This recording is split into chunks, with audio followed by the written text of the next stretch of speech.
the spooky South Coast. Tim Weisberg here, along with the silent assassin Matt Costa, science advisor Matt Moniz, Stephanie Burke, and John Brightman. The gang is all here tonight to celebrate the 12th anniversary of Spooky South Coast. Hard to believe that we've been doing this now for 12 years, but we have been. Seems like just 11 years and 364 days ago we started doing this show. But time flies quickly. You're so weird. Well, I can still remember that very first night when, Matt, we did what, like 3 months of preparation. We found out in like September or October that we were going to be able to do the show, that we were going to get our own show. I think it was. Was it? Was it 3 months? I don't know if like it really sunk in till like. Well, we procrastinated quite a bit at first, like we always do. But we had a couple of months lead time. I remember meetings at your house just turning into screwing around. Right, like drinking and. But that's fine. Right, that's. Remember. Well, the meetings always started as we were doing research, air quotes. Right. But we were actually doing research, and then we were finding a bunch of cool stuff online, and then we kind of fell down the rabbit hole. And I think what happened is we might have over prepared. You know, we might have been too concerned about making sure that we were ready to come on the air that first show on January 26th, 2006. But I think that we were. I'd been doing radio for a little while already with the Locker Room show, but I had never actually carried a show before. So I think that's what we were most concerned about, is we're like, it's just going to be us. All right. And we had Evan. But we didn't know we were going to have Evan. we didn't realize. We knew he was going to be here, but we thought he was just going to be here to like run the board and just make sure that you were running the board properly. We thought he was going to, we thought the way it was going to work was I was going to come in and sit where Stephanie is, although back in those days I stood right here. But we thought. Oh, that's right. I remember that. For a long time I stood. Yes, you just stood up the entire show. Really? Yeah. Oh yeah. Yep. I don't remember that. Yeah, no, I used to stand most of the original videos, like the early videos, you'll see me stand, and for the 4 or 5 years we did the show before we even had video, I always stood right here in the middle. No kidding. And so that microphone was swung around here, and then we would put that other microphone over there for Moniz, and then we had another one over here that was on a stand. It was a slightly different setup back then, I think. It was. Yeah. It wasn't as there wasn't as much opportunity for people to jump in the conversation as there was then. So I would stand here, and that was the idea. And the reason I stood here was because I'm a control freak, and Naturally. I'm the quote unquote executive producer of the show. So super fancy. So I would stand there so that I could watch what was going on over here, even though I had no idea what was actually going on over here. You know, Matt had everything handled. He had everything working on the sliders, and he knew how to run everything on the computer system. I didn't know any of that, but I was kind of just watching, and I was trying to actually watch and observe. So that was the plan: is that Matt would sit here and produce the show, because you hadn't started going to school for this stuff yet at that point, right? That was something that you did later. No, you can just, you don't have to keep on back. You hadn't gone to school yet, right? That was something that you started after we started. I think I had started that year. Okay. So I think we started the show, and then about a year. Either way, you had come in here and trained enough that you were ready on that first show. You could have run the board that first show. Okay. Yeah. He's like, we'll go with that. But Evan came in, and Evan was supposed to kind of mentor us. And it's kind of weird that 12 years later, it's still the same computer system. It is. Everything's pretty much the same. We got a new board, which is nice. It must be. Yeah, I mean, it's. But the old board's still here. Like, we didn't get rid of the old board. Oh, right. It's our engineer is a bit of a hoarder. I love that old board. There was so many doodles on it from years of people disrespecting. People just sitting here bored, like running the board during a Red Sox game and drawing on it. So we thought Evan was just going to be shadowing us and making sure that we don't screw up. And then the first show, he sits down behind the board, and Matt's, where were you? I don't even think you were behind him. You were like sitting over there. Oh, I don't remember. I think you were sitting over there. And I told this story before, but we thought we were going to try this new crazy thing called, by the way, we should probably do the toast just so that we can, because we're already started drinking our. Oh, we're toasting? Yes, we're toasting now. It's I don't know how to Happy get that on 12 camera. years. that's fine. Nostrovia. So I don't know what that means. High elbows. So, we had heard about this new thing called podcasting. And we said, we should probably try that because, this is a show that maybe some people might want to listen to that don't live in the area. And so we said, we should try that. So there was always a recorder that was in this room every week for like years. And we were like, we're just going to use that. And Matt ran a whole bunch of test shows with the Locker Room show. And we'd come in here and kind of messed around with some stuff. And he's like, oh, yeah, no, we're going to be able to record on this. Everything will be fine. And then after it being here every week for years, the first week of Spooky South Coast, we came in, no box. Because they're actually, it's something that the news department would use to go out and cover things, and somebody had used it to go out and cover something. And then they didn't return it. So, they just hadn't come back yet. That seems to happen a lot in this room. So we're like, well, what are we going to do now? Because we want to record the show. Right. We didn't have the skimmer back then. We didn't have video back then. We didn't have anything. We didn't have streaming. So we I said, don't remember what we did. I'm I really remember on what we did. I'm on the edge of my seat on this story because I don't remember. So we're like racking our brains, like, what can we do? Because, this is the days of flip phones. It wasn't like we could be like, let's just plug in an aux cord into our phone and record it that way. So it dawns on me that I have an extra digital recorder in my car because I use them as a sports writer when I go into locker rooms and stuff. So I'm like, okay, I have my digital recorder in the car. So we come running in, like we're minutes away from going on the air. We get it plugged in. Don't even bother to like check the volume level going into it. So it completely got blown out. So and if you go back and you find the first episode of Spooky South Coast on podcast, it still exists. Like we put the audio out there. We're like, this show sucks. Nobody's going to come back and listen to this because the audio is so bad. And we put it up on podcast. But before that, so we sit down here. We finally get everything going. As soon as we start the show, we were told, I had written a bunch of liners for their voice person to come and record because we had no imaging for the show. So we said, we need imaging. And so they said, yeah, write out all the things that you want them to say and we'll have it recorded. So I wrote it all out. And the show was the intro was supposed to be Spooky South Coast with Tim Weisberg and Matt Costa. I know that you come first alphabetically, but I figured I was going to do most of the talking, so you were the silent assassin. So that was what was supposed to be said. So he fires Evan's sitting here, he fires the intro. And first of all, it's the most corniest intro possible.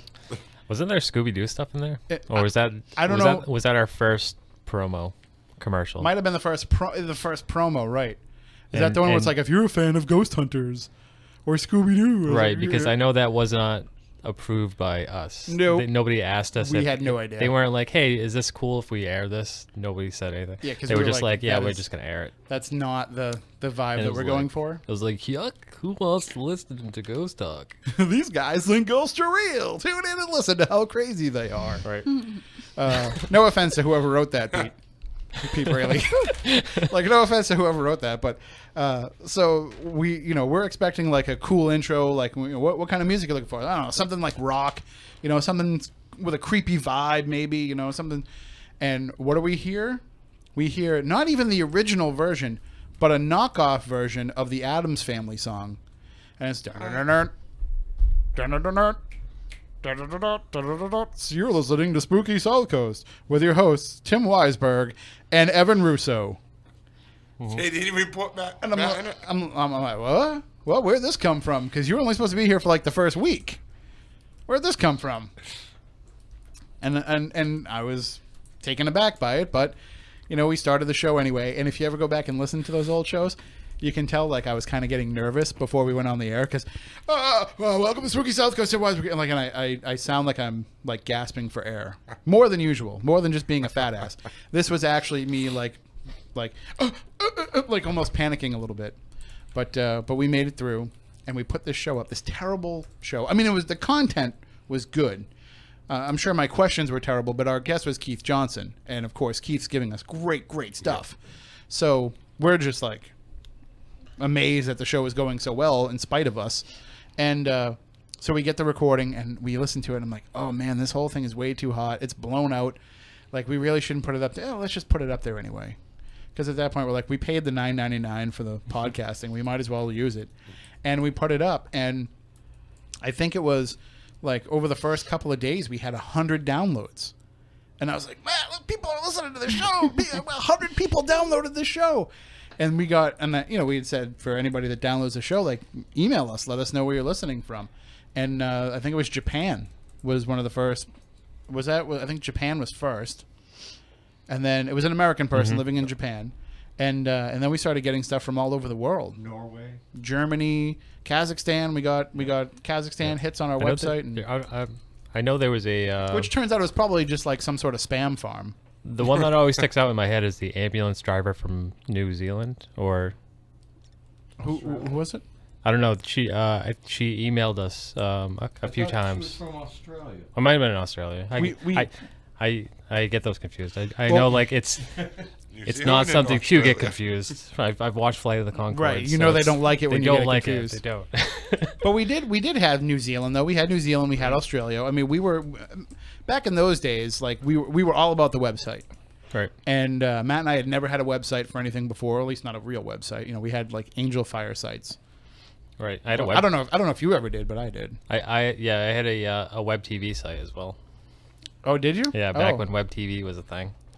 Oh, I had my Angel Fire page where I had Philips Magnavox. It was TV. It was like a picture of like some of my favorite wrestlers of the time, and when you went onto my page, it played a MIDI version of Stone Cold Steve Austin's theme. It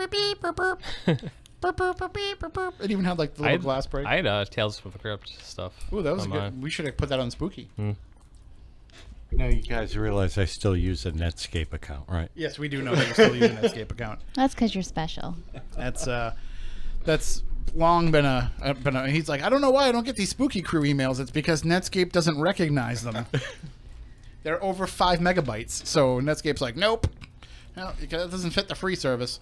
So we put that first show out, and we started getting people listening from all over, and then we, just kept going from there. And Moniz joined a few weeks in, and things just kind of took off from there. And we're grateful that everybody's been tuning in for all these years and all these episodes. It feels like we've celebrated too much this year, because we had our 11th anniversary, and then we had our 500th episode, and now we're having our 12th anniversary. So it's like we're There's nothing wrong with too much celebration. We're navel gazing. Is there such a thing on ourselves too much this year? I don't think so. No. But it was definitely a shaky proposition that this show would even last 1 year, let alone make it to a 12th anniversary, because we were pretty sure that it was only a matter of time before they said, yeah, that's not really what we're looking for.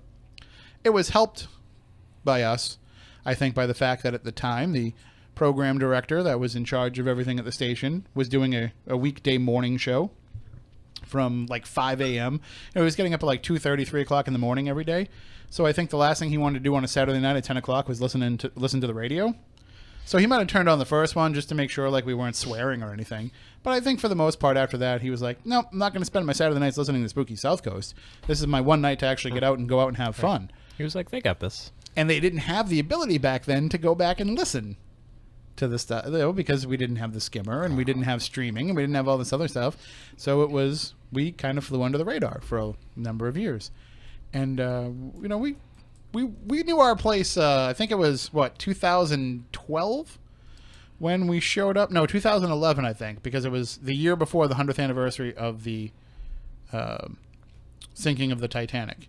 Because we had a guest that was coming on that on the anniversary was going to be going out there and trying to do an investigation of the Titanic. He was going to drop down microphones underwater, and they had all these plans. It was Sandman. I'm sure you know him on Facebook. Yeah. So we had this whole big show plan that we'd been promoting for a couple of weeks, and we showed up and tried to get in, and the door was locked. And I'm like, well, the door is always locked. Let me just get the guy from Fun 107 to let us in like he usually does. And there was nobody in Fun 107. I said, what? So that was, when they finally felt confident enough in the show, they're like, I guess you guys are going to stick around, 5-6 years in, we'll give you a key. So from that point on, we've been able to come in here without any kind of problems for the most part on Saturday nights. But it was definitely a shaky thing to think that this was going to... We didn't think that we would be able to come up with enough programming to keep this show going. Really? Oh, no. Even with all the people in the area that you know? Well, we didn't know them then. That's the thing. We didn't know anybody back then. It was... The only people that we knew that were into the paranormal at that point were people that, you'd seen on TV, like the big name people that were like, we're never going to get. And then, Keith Johnson comes on the first show. I think it was the third show we had John Zaffis on. People were agreeing to come on before we were even established. So Brad Steiger, I remember Matt saying that he got Brad Steiger. I was like, what? Like, we're going to be able to get these type of guests? But we didn't realize the world that existed. And we didn't realize the depth of the conversations, like all the different places that we could take these shows. Like, we literally thought it was going to be, well, we can probably get in and do one show on ghosts, and maybe we can do one show on UFOs, and we can do one show on Bigfoot, we can do one on this, one on that, one on this, and then once we run out of all those topics, maybe we can kind of recycle them again.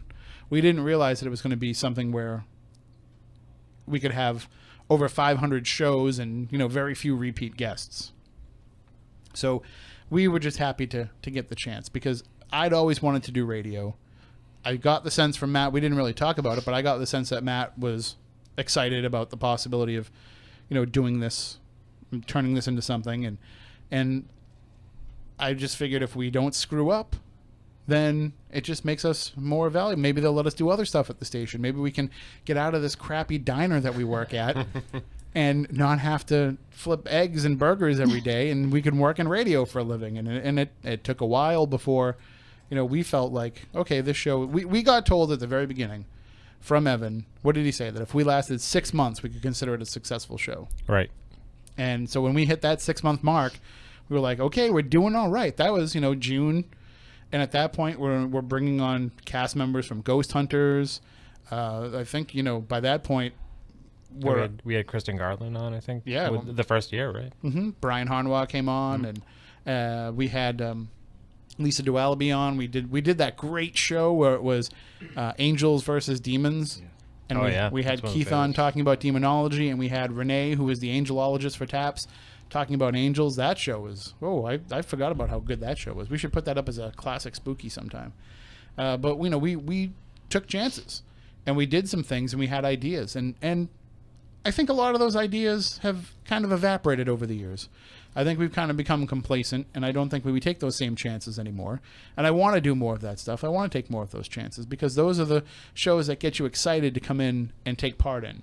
If I said to Moniz, we're going to have a guest come on Saturday night and going to talk about Roswell. You're going to say, okay, I can deal with that, but you kind of come in a little bit on cruise control, because about the subject matter so much that been to the Roswell, know all so the players. You're coming in, you're like, I can just show up on Saturday night and talk about that subject. And I feel like you don't, not you, but like when you're doing that, like you don't become as engaged as you could. But when you say we're going to have the Roswell Smackdown, and it's going to be you versus John Horgan, and you each have to make points, and you're going to go round for round with each other, and we're going to declare winners and all that, that makes it more exciting.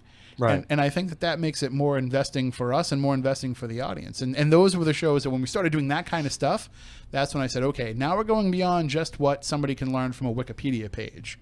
And now we're actually, and that's when I started to realize that our knowledge base was starting to become, well, not yours, because you'd been doing this for years before you joined us, but Matt and I, our knowledge base was becoming enough that we could start to say, all right, I feel comfortable enough to carry a conversation about this instead of just asking some questions. What I liked about our show in the beginning, and it's still true to this day, is we challenged each other. We didn't really, hammer on the guests, because I guess what we would consider being rude. I mean, they're there to make a point, a statement, let them make it. Not to say if we heard some sort of BS, we weren't going to call them out on it, but for the most part, we weren't like other shows where we just attack you. And, we give you the chance to make your statement. And we've taken some hits for that from people too, where they've said, you just let the guest go on and you don't really challenge the guest. Well, there's different ways of approaching this. I don't think that we should be challenging what people have to say, because we don't know that what they're saying is wrong. There's times that things come up where people, like Stephanie, since you've joined, there's been people who've come on and said, I'm a psychic and I do this, and you said, well, wait a minute, like let's walk that back a little bit. But it's not like it's not like we've ever said to somebody, nope, you're wrong, click. No, never. And even we've had some pretty outrageous guests too.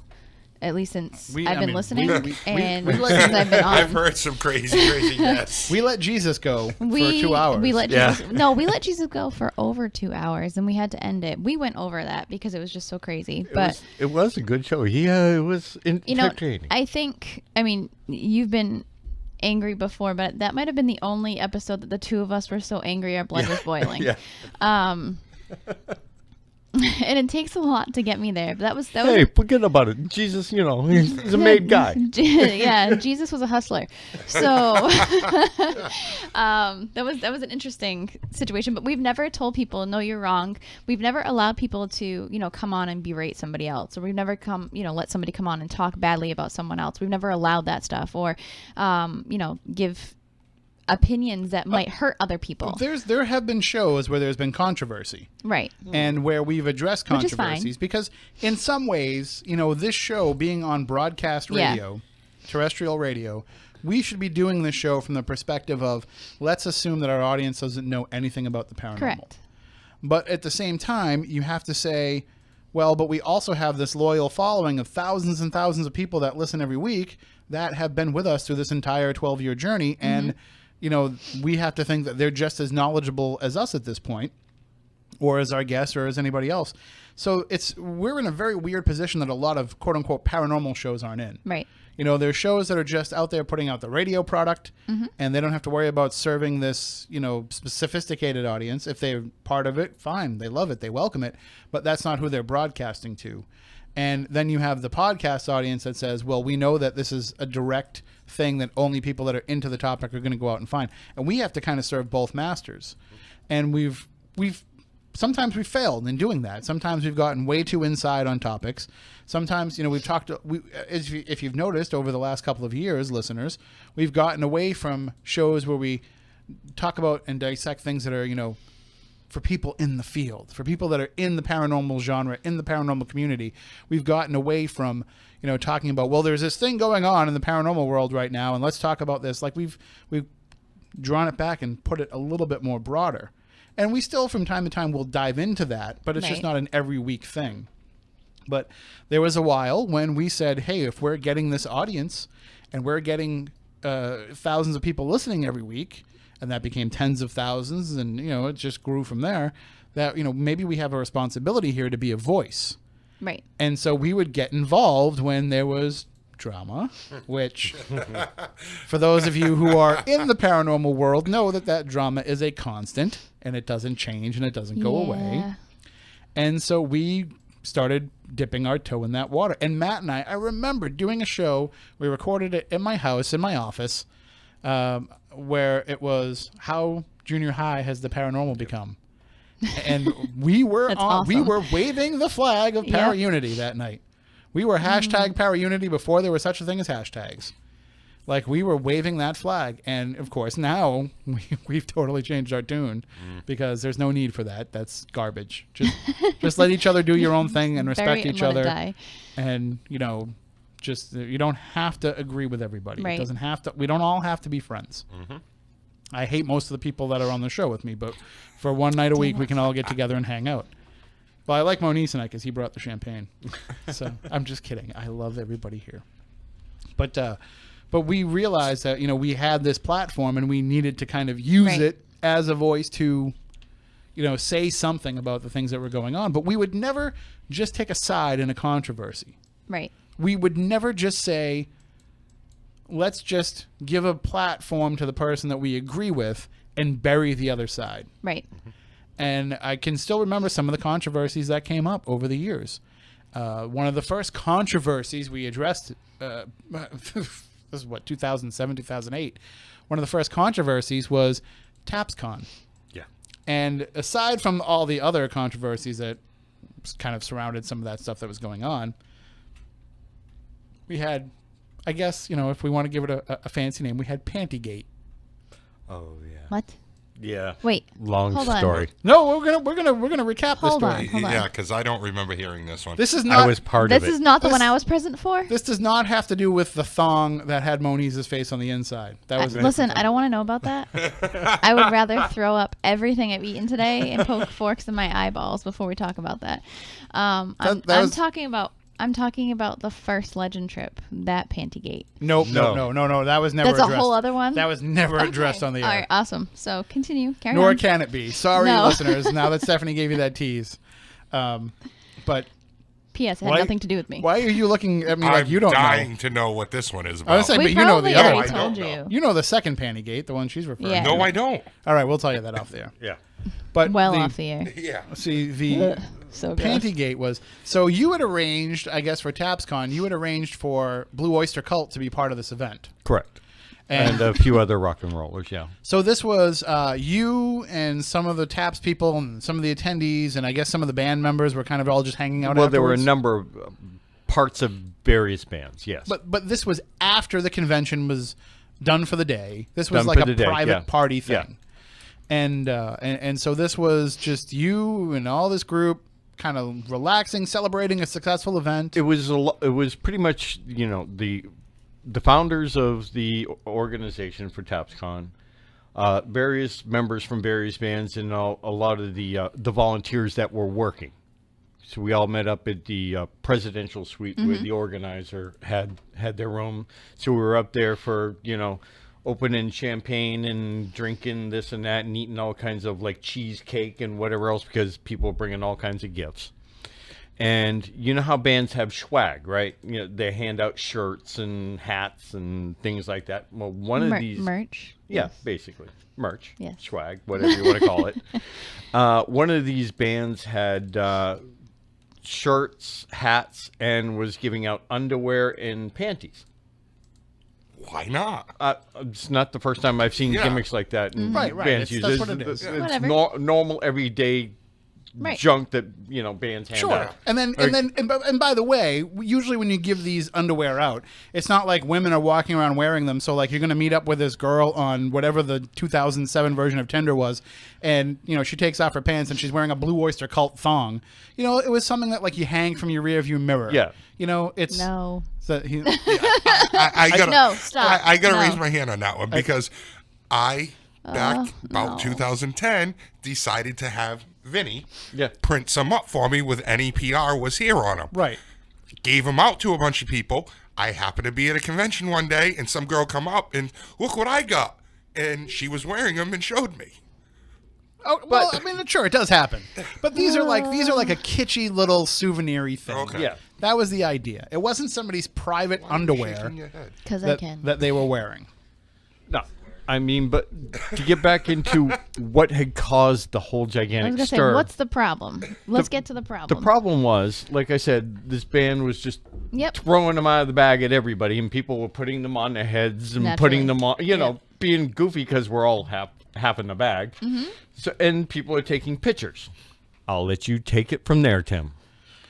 So he's down in Florida for this whole thing. I'm home, and this is MySpace days. That's how long ago this was. This is MySpace, and so all of a sudden I start seeing people posting on MySpace and sharing these photos, and they were putting the photos of themselves taking pictures with this underwear and putting it on MySpace. And to be fair, we're also taking pictures of the fruit basket that was there. Right, just right. The normal pictures. Yeah, random goofy pictures of stuff we were doing. But I guess I think it was a picture of Kristen Kristen Gartland, who used to be the case manager for TAPS and was on the early seasons of Ghost Hunters and was a very, very good friend of the show. Still is a great person, great friend of the show.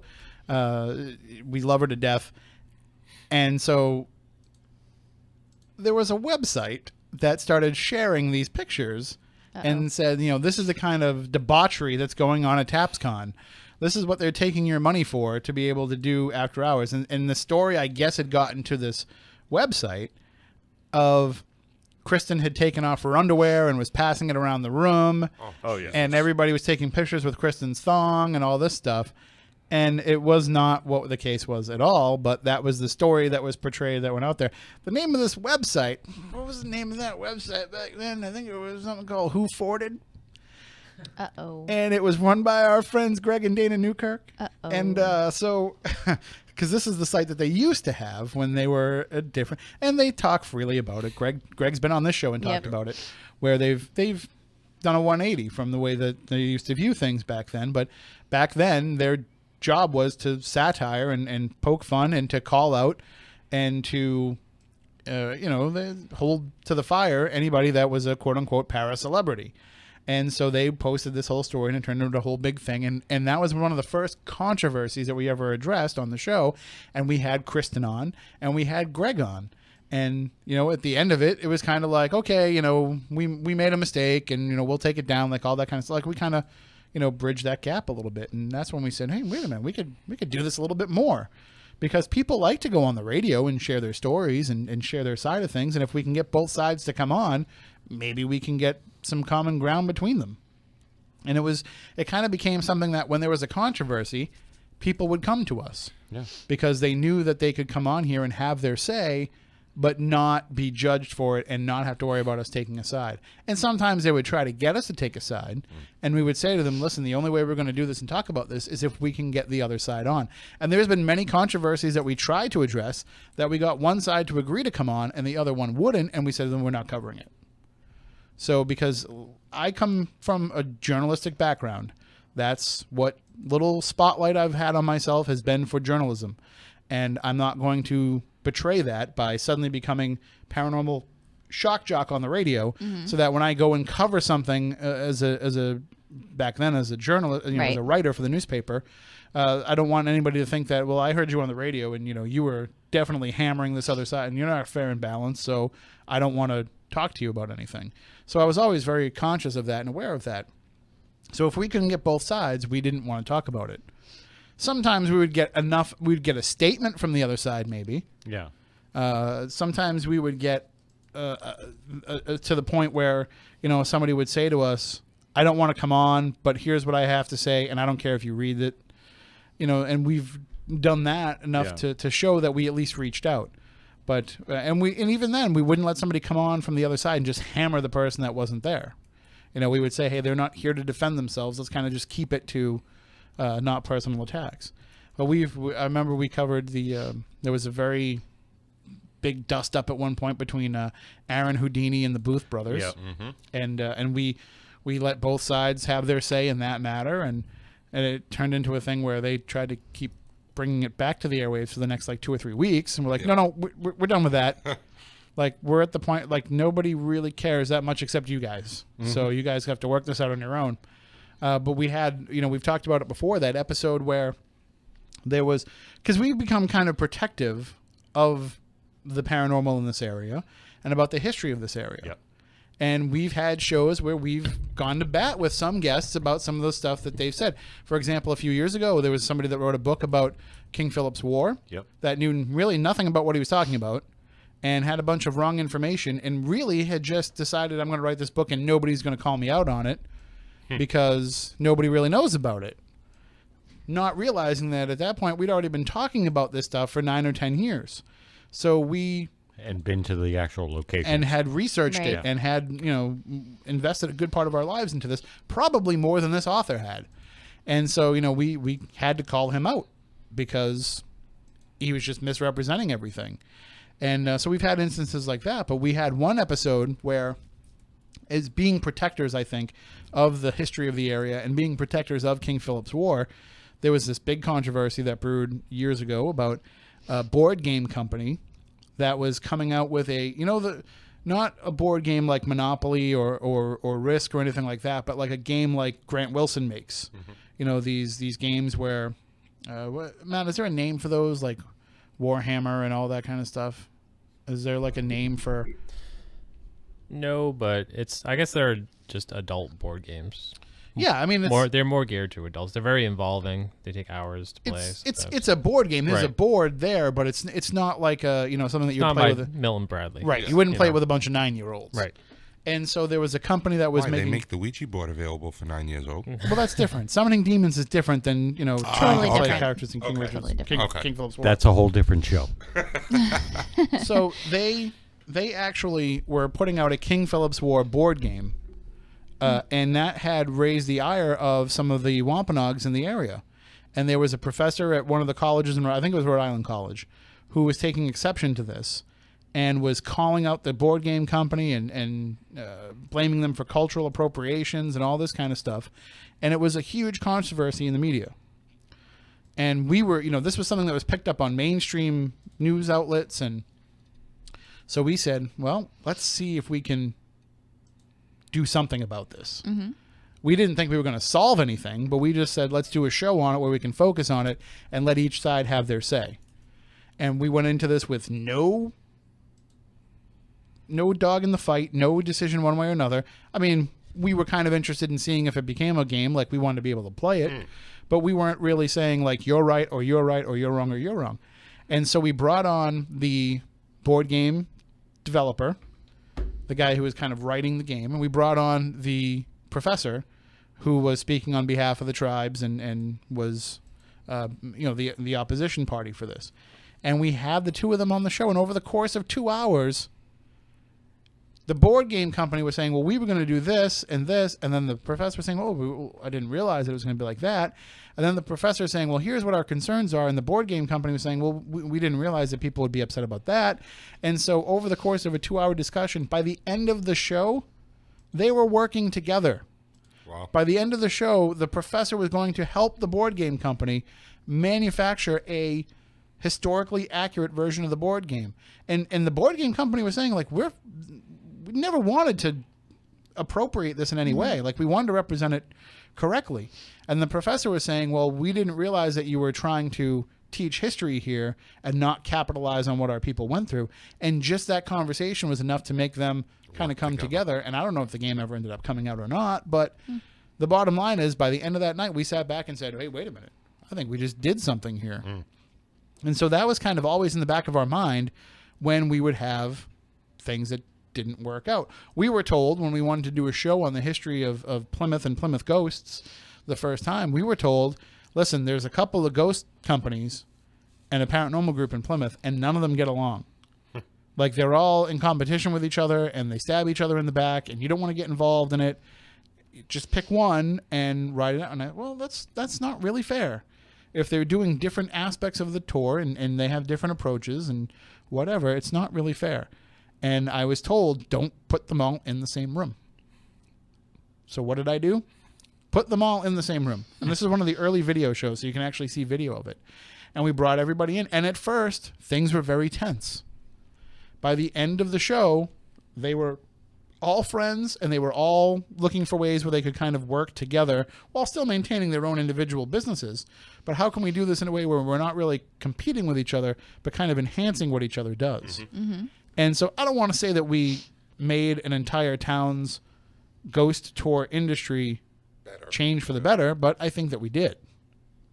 Spooky South Coast. Peacemakers. It is amazing what we have done with this show. Right. It is. Like, aside from just putting out, 500 episodes that were mostly entertaining, and people kind of enjoy. Besides all of that, and besides all of the things that we have done beyond this, having the opportunity to work in other media and going and filming ghost shows and being in documentaries and whatever else we've been able to do from this. Aside from all that, the thing that will be the lasting legacy of this show, if it was to end tonight, and I don't think it is, unless I get a phone call in the next hour and 15 minutes, I think we're still good to go another 12 years at least. But if it was to end today, the lasting legacy of the show, I wouldn't look at as being, it was a step for me to work in television, or for me to have a full-time job in radio. It was a step for Matt to develop his skills and revolutionize the way a radio show can go with what he's done with spooky TV and video streaming. To say that Moniz, the legacy for him is we got him to actually come out and talk about this stuff publicly when he wanted nothing to do with being behind a microphone at first. That we've got him to share his experiences. We've gotten him to I don't want to say come out of your shell, because it's not like you're a shy guy, but you didn't want a spotlight on yourself for the work that you do in this field, and with good reason. Because it's not about me; it's about the subject. But also you'd had some personal issues with it before, where it put a target on your back. Yeah, it did. And so you were kind of hesitant to and to be fair, not only were you hesitant about putting that target back on your back, but you warned us that. And was I not right? Man, I still don't see the black helicopters. But it's kind of weird to know that you're on an FBI watch list now. So, and good. And I am. So And you know, and even Stephanie coming on and joining the show, and we can say, well, it's opened up you for the same thing. You were the same way. Right. You were keeping this stuff under wraps and didn't want a spotlight on it. She still doesn't want a spotlight. Don't. She likes it. Don't. I know that, but she plays coy every now and then. Yeah, she likes it. You So guys are such fools. we just like to razz you, I know. but I know. But we got you to step out of your corner and to Right. come out and take the spotlight a little bit. So it's had a benefit for all of us, and we never are forgetful of that. We're never not thankful for what the listenership has done for us and the opportunities we've had. But the lasting legacy of the show is going to be the friendships, the connections, the networking that it's done that has Right. grown outside of us. That when Matt and I started doing this and tried to find people that could come on this show to be guests, there was a handful of people, and they didn't know each other. Right. There was, when Chris Pittman, who ran the original first Bridgewater Triangle website, nobody knew about the Bridgewater Triangle in those days without knowing the research of Chris Pittman. It's true. Right. Well, And- Lauren Coleman. But Yeah. Right, but I mean the research to that point. Lauren Coleman had long since given it up, and thankfully he's gotten back into it with the expansion of it. But Chris Pittman was the guy that was the voice of the Bridgewater Triangle at that time. Chris Balzano was the guy that was pretty much doing everything else ghostly in Massachusetts, and they weren't working together. They come in to do a show together and realize, oh, we used to work together at a sub shop No way. years ago. And now they're reconnected and they're reunited, and then they become friends again, and then they work together on things. And that's not a coincidence. That's not an accident. That's not, we could have had Chris Pittman on one week. We could have had Chris Balzano on another week. They might never have even realized for many more years who each other was. But those type of connections have happened, and they have gone on. There are paranormal teams that have Yep. been created just because of this show, or because of looking for people to go out to the Bridgewater Triangle for our annual Bridgewater Triangle show, and then they go out and work together for that, and they say, well, why don't we do this more often? And then they become a team. There's been many teams and people who this has been the first time that they've ever stepped in front of a microphone or put themselves out there. With PXP, we were the first show that they ever did. They weren't. and they brought champagne. They did. They did. They were very excited to come on the air. That they brought drinks, And food, too, if I'm not mistaken. and we like it when guests bring food. I enjoy food. Yeah. Well, But we, like, looking back on it, like we've been a breaking ground for a lot of people, and we have been a common ground for a lot of people. So that to me is what is going to be the lasting legacy of this. I don't want to toot our horn too much, but there was no paranormal community here back then. No, there wasn't. There was no network here back then. Nope. A lot of it has been built because of this show, and I'm not saying that we did it, but I'm just saying that if this show didn't happen, it would have taken a little bit longer for that to come together. We were certainly not smart enough, or we don't deserve the credit for saying, like, we knew that this person should be with this person and this person should be with this person. It was just a matter of we were the right place at the right time for these things to all come together. How many groups have formed because we introduced these people to each other? Probably Countless. dozens. Yep. Relationships. There's been relationships that have formed from this show. Well, I know too, people will come up to us, if we're at conventions or events and stuff, and let us know that we sparked the inspiration for radio shows that they're doing on their own, or events that they're doing on their own, or just friendships, or, people that weren't necessarily social before and were nervous to make friends. We've introduced them to groups of people that they can feel comfortable around. And I think that's a really important part of this. There are people, and I'm not going to name any names, but there are people that have come to our events, that have come to things that we have done, that have interacted with us on social media, Yep. that would outright tell you, like, that is not their personality, that is not who they are. And we've helped them change who they are. And so I think that's what the lasting legacy of this is it's empowering other people to say, oh, there's a radio show about this weird thing that I'm into that I don't know anybody else that's into it. But I can turn on the radio on Saturday nights, or I can download this podcast, or I can watch this YouTube video. And these are people that live amongst me, that live in the area where I live, that do these investigations in the area where I live, and they get to go on the radio and talk about it. So it must not be that weird and unusual for me to like it. Well, that's kind of how I got involved with you guys, because I was looking for people that were just interested in this. And, my friend Linda had walked in with your book into my job, and I was like, oh, wow, this is great. I love a good ghost book. I always have. And that's how I started out with all this. I was going to the library and researching, before the internet even existed, really. And, when I found your book, I read it. I was like, oh, wow, we're going to have a book signing here. I can't wait. And let's be fair. Like, even in those days, like, researching in the library is still something that's kind of used loosely, because you didn't know, like, what books were, like, I don't want to say legit, not legit, but you didn't, it was hard to know in those days, like, when were you getting a ghost story and when were you getting an actual ghost experience? Here's the dilemma I had to deal with back in the day. Like Stephanie said, before the days of the internet, you had to go into the libraries. Right. You don't know how hard it was for me to find true paranormal type books. Of course. A lot of times I would find them mixed in with fiction stuff. Right. And because of the prejudice of the librarian or ignorance thereof. Yep. It's like, oh, what's Hans Holzer doing over in here? Right. I completely agree, because it was always, on a back shelf somewhere hidden in like the dark part of the library, because nobody wanted to, it was so taboo back then. Yep. It's much more mainstream now, but I remember, looking into Tim writing this book, and I thought, oh wow, I love local history. I'm a huge history nerd anyways, but local history especially. And I thought it was the coolest thing ever. And he was doing a book signing at my job, so I was like, oh, well, I want to meet this guy. I want to see, this is all about ghost hunting and ghost stories and everything, and this is actually local for once. And I think that led to me coming in here and hanging out in the back while you guys were doing that show with another medium, and I wasn't paying attention. I've told this story at a lot of my gala readings or like Q&A sessions that I've done so far, because people keep asking me, well, how did you get involved with paranormal, and I'm like, well, I found this bunch of weirdos and I kind of fit in. They kind of let me keep coming back every week, but I was sitting in the back corner. I wasn't paying attention, and I couldn't hear what you guys were doing, and I just popped out of nowhere and said, oh, my brother just called in. You guys are talking to my brother. You're trying to connect with my grandfather. This is what they're trying to tell you, because the pieces weren't fitting.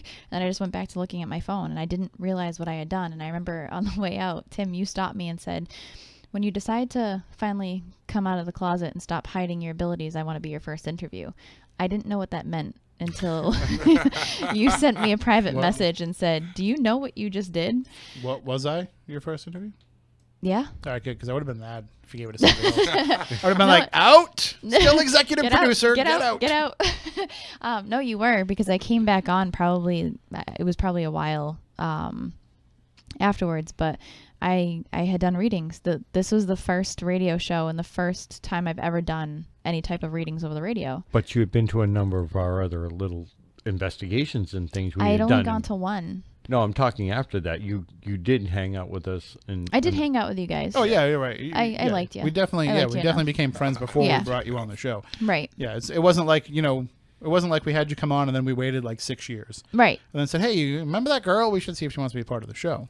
Like you were our friend and you were working with us, but you were still hesitant to come in and do this more often.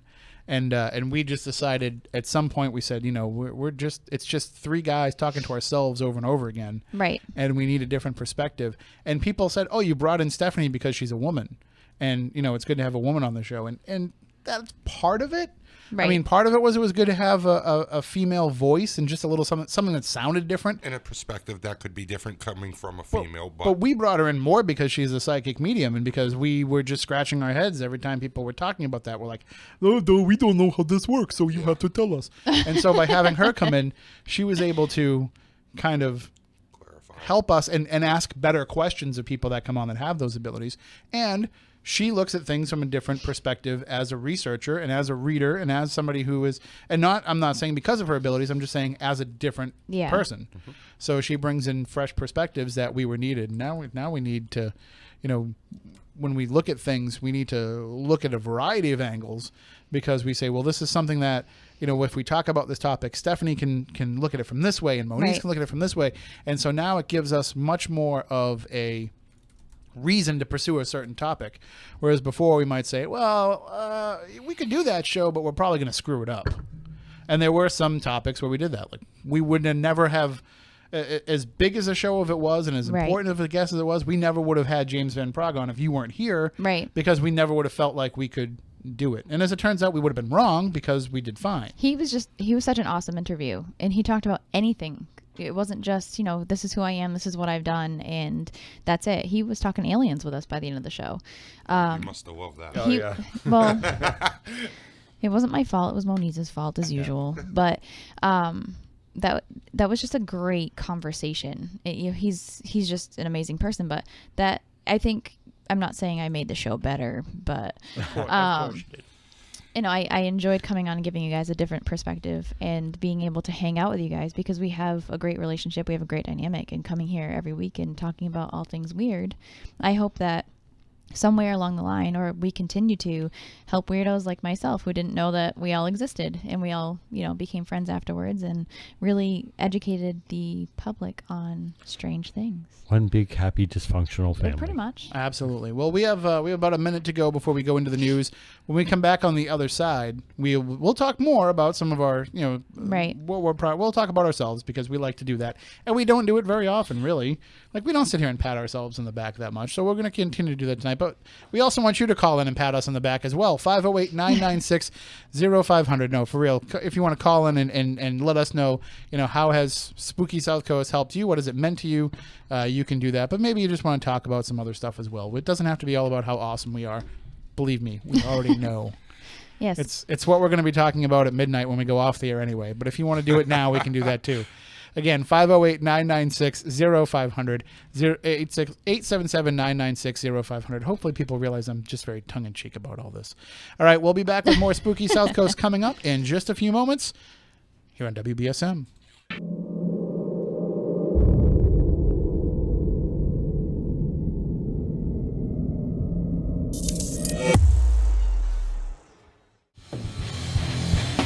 All right, welcome back. Hour number 2 of Spooky South Coast. Tim Weisberg here, along with the silent assassin Matt Costa, science advisor Matt Moniz, psychic medium Stephanie Burke.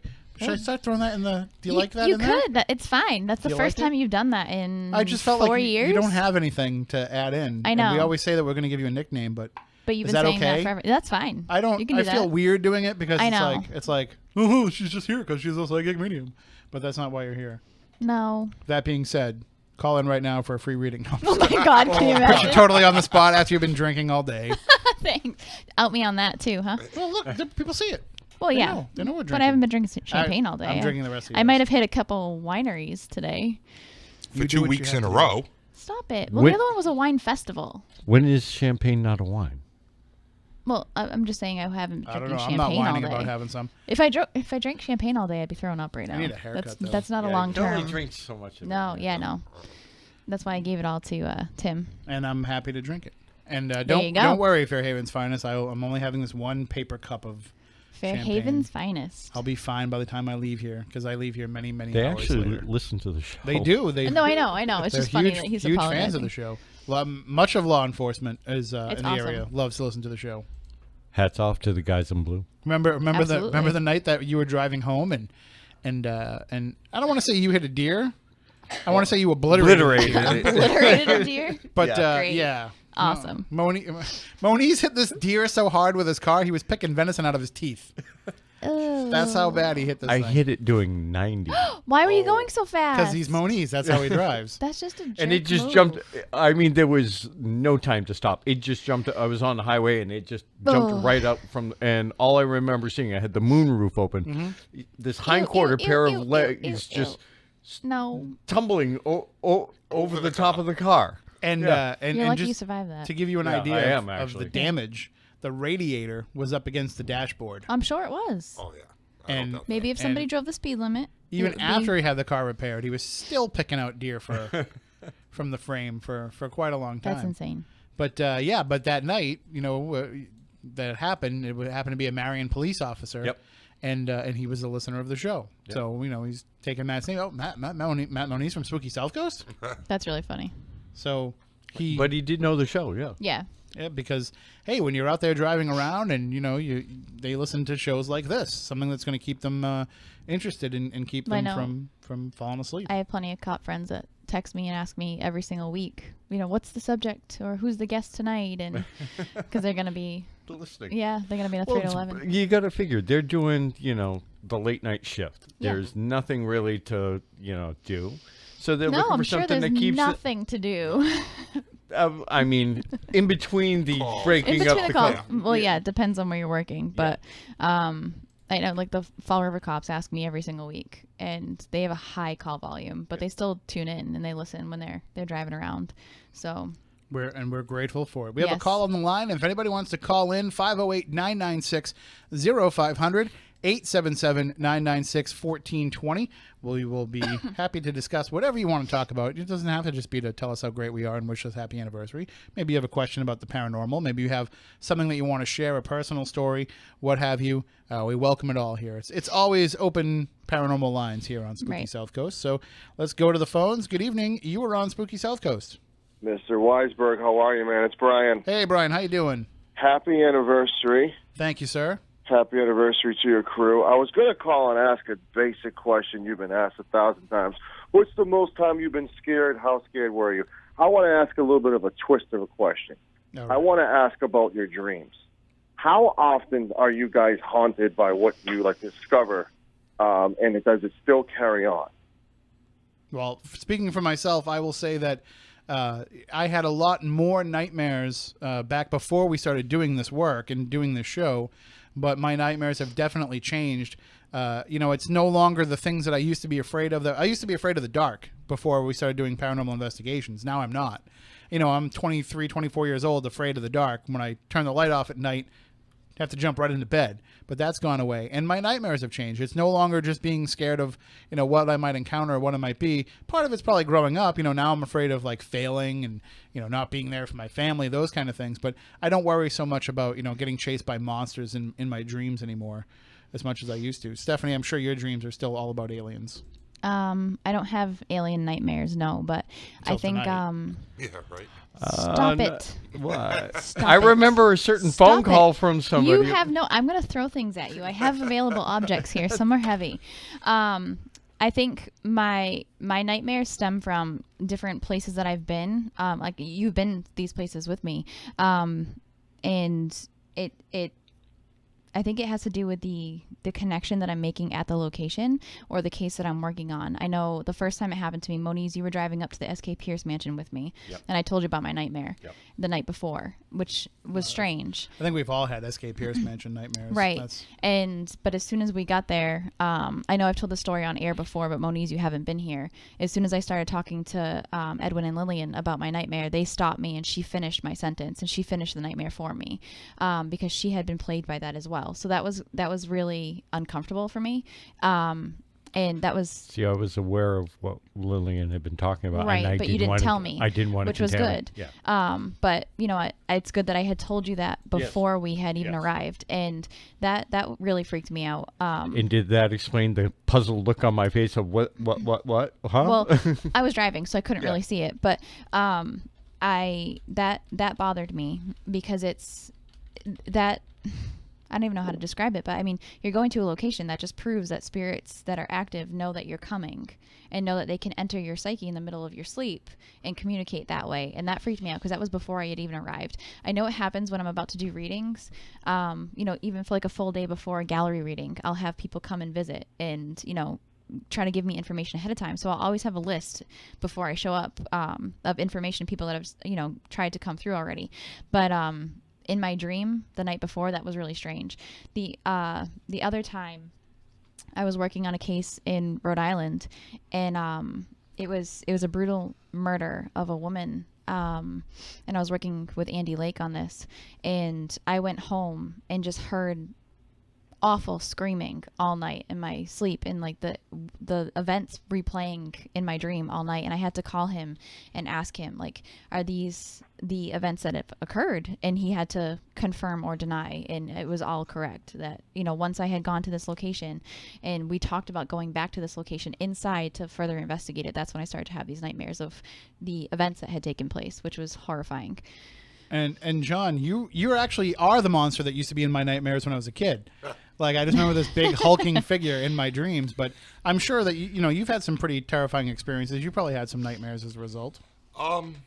Yes and no. More so, like, definitely with the SK Pierce Mansion, just because of what I've had happen to me there. But not so much of that aspect of it, but more of, and I've talked to Stephanie and a few other psychics and mediums about it. It's more for me, my bad dreams or horror dreams, whatever you want to call it, is almost like a deja vu type thing. And some of it actually has come true, to the point I've seen my own apartment I lived in was on fire. And I had that dream 6-7 months before. So it's more of that type of where I have problems with my dreams versus, you know, actually because of investigating. Moniz, your nightmares are probably just seeing deer parts flying over your car as you're driving home. I don't have nightmares. I cause them. And Matt, do you want to talk about your nightmares, or I mean, I know what kind of nightmares you have because we have the same ones, but they're not related to our paranormal work. Oh, like the have cheeseburgers eating me. No, we have diner Exactly. we have diner dreams. Oh, right. No, nothing paranormal has ever really given me nightmares. We have, him and I still are prone to having dreams, even though we're years out from doing it now, where we're just buried under like slips and orders. Really? Just cooking breakfast. Like, Well, that'll never go away. it's funny because Matt just brought up a point to me. One of the first times that I ever came out and talked about a dream I had was at the South Coast Paranormal Convention that we all did together. Mm-hmm. And I was listening to Matt talk about something that he had happened to him. And I literally went up to him and after and said, "You're not going to believe this, but I literally had this dream where I was up there, was investigating, and all this happened. And the lady alleged came out and talked to me and said this. And she was walking across the top with a white dress and all this. And it was everything that he had just talked about. And I had this dream previous, like maybe a week or two prior to that."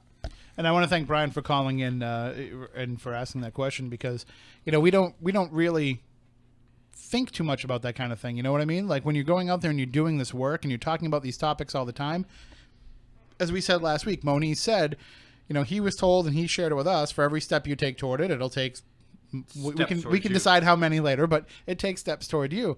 And so we knew going into this that it was going to be something that would plague us, but you told us even back then that if you do it right, you can learn to compartmentalize things, and you can keep it at bay. So you can have this be part of your life without it overtaking your life.